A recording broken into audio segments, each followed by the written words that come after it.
السلام عليكم ورحمة الله تعالى وبركاته، والصلاة والسلام على أشرف المرسلين. مرحبا بكم جميع إخوان أخوات فيديو جديد على قناتكم التعليمية مطبخ غزلان.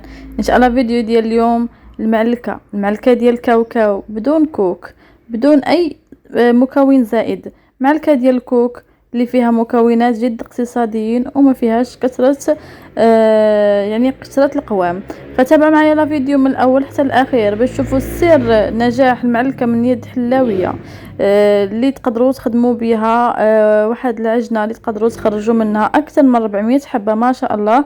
فان شاء الله تابعوا معايا لا فيديو، واللي مازال ما اشترك يشترك بالقناه. ما تنساوليش تضغطوا على اللايك وبارطاج وتخليوا لي التعليق ديالكم في اخر لا فيديو. فنبداو على بركه الله. بالنسبه نقول لكم كميه، هنا عندي كميه كثيره ديال الكاوكاو. فعندي كاوكاو اللي هو رقيق، خديت 5 كيلو ديال الكاوكاو وخديت رابعة زايدة غير للتزيين، يعني 5 كيلو رابعة. هنا الكاوكاو حيت ما لقيتش الكاوكاو الرقيق مع دابا قرب العيد، يعني وصيت غير السيد جاب لي الكاوكاو الرقيق وكملت بالكاوكاو الغليظ. فطحنته وهرمشته بهذا الشكل هذا كيف ما كتشوفوا.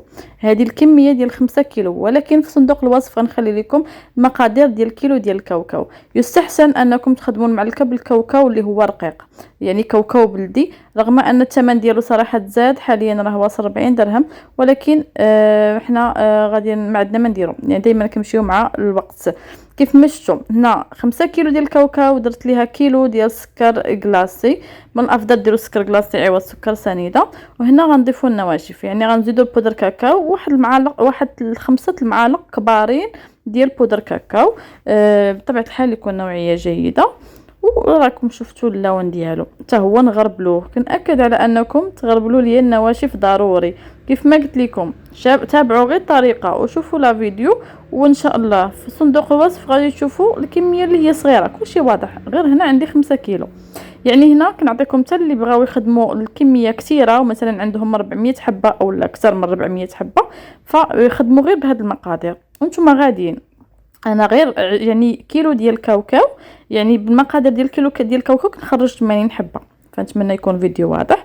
صافي من بعد ما ضفنا البودر كاكاو هو سكر كلاصي على الكاوكاو، كنديروا الفاني. هنا عندي غير ساشي ديال الفاني، الا عندكم فاني بودره ديروا معلقه كبيره، الا عندكم ساشي ديال زهر البرتقال حتى هو ديروه، الا عندكم هذا الفاني ديروه، لكم الاختيار. ضروري باننا نسموه، وتقدروا ديروا حتى الروح الزهر كيعطي مذاق غزال في المعلكه. انا صراحه ضفتوه حتى للاخير.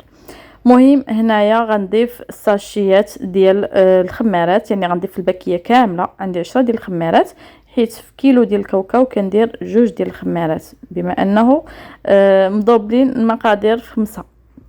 فهنا غادي ان شاء الله نخوي هاد الساشيات كاملين، يعني 10 ديال الساشيات، وصافي ونغربل. ضروري ومؤكد انكم تغربلوا لي النواشف كيف ما كتشوفوا في الصوره.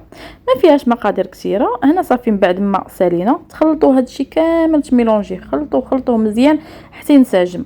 وعاد غنضيف هاد الكونفيتير اولا مربى المشماس. صراحه خذوا احسن هاد النوعيه كتجي غزاله، هاد ديليس فنه، يعني هي تكون خاصه بالاكل وفيها الطريفات هادو كيجيو غزالين في المعلكه.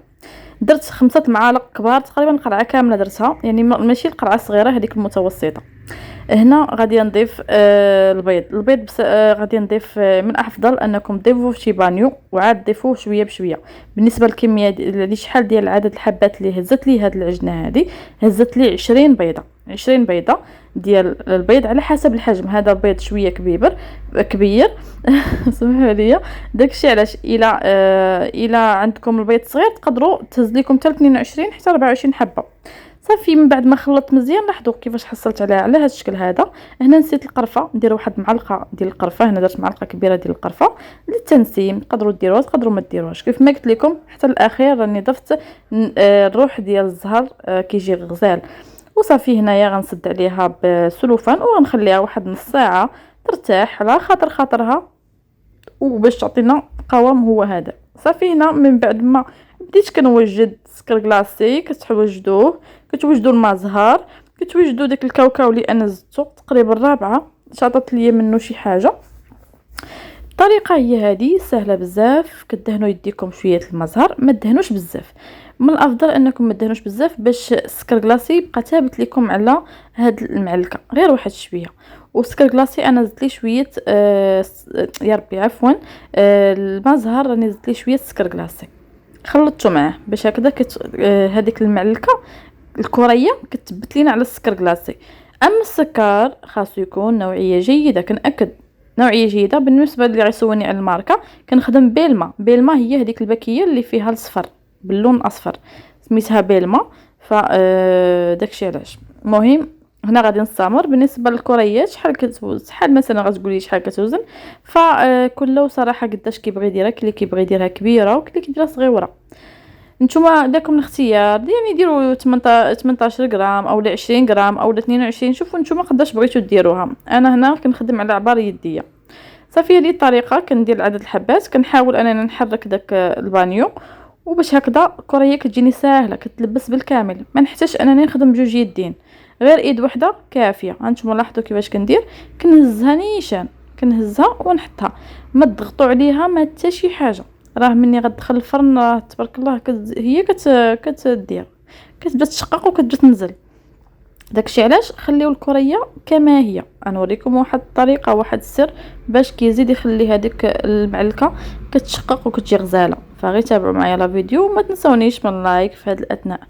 فهنا بعد ما كملت نحاول. هنا عندي الكاوكاو. هنا اول حاجه اش غديروا هي تضغطوا بالاصبع ديالكم. لاحظوا كيفاش كندير، كنضغط هكذا كاينه ماشي حتى لتحت، لا غير شويه من الفوق. علاش هاد الحركه اللي كديروا كتخلي المعلكه ملي كتدخل الفران كتزيد تشقق من الجوانب ديالها، كتعطي واحد المنظر اللي هو غزال. صافي هنا كتاخذوا الحبات ديال الكاوكاو. ماشي ضروري انكم تحمروا، انا خليته خضر لانه مازال غادي ندخلوه. بالنسبه للكاوكاو عفوا، الكاوكاو اللي جبت راني صهدته، نسيت في بدايه لا فيديو. راني دخلته يعني طيبته، ولكن حمرته غير نص تحمار، ماشي حمرته بزاف، راه غير نص تحمر. سمحوا لي راني نسيت هذه القضيه هذه. صافي الفرن كتدخلوه تشعلوا عليه الفرن مزيان مزيان من قبل، وتدخلوه تشعلوا عليه من الفوق وتنقصوا العافيه حتى تشقق وتطلعوها الفوق. غير 3 دقائق ولا 4 دقائق تحيدوها باش حيت هي كتسمى معلكه ماشي تخرجوها حجره. داكشي علاش. وبالخصوص ان الكاوكاو كيشرب. صافي هذا ما كان.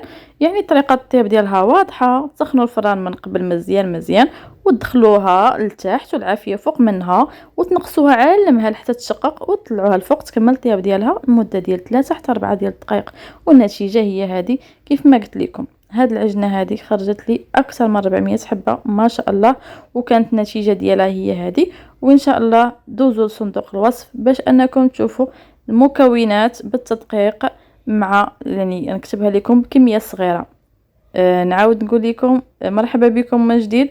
اللي مازال ما اشترك يشترك في القناه وخلوا لي تعليق ديالكم حول هذه المعلكه هذه، وما تنسونيش من البارطاج. عواشر مبروكه ان شاء الله. الله يدخل عليكم ان شاء الله العيد بالصحه والسلامه، وان شاء الله تعيدوا كاملين فرحانين ومبسوطين وتهلاو لي في ريوسكم. مع السلامه.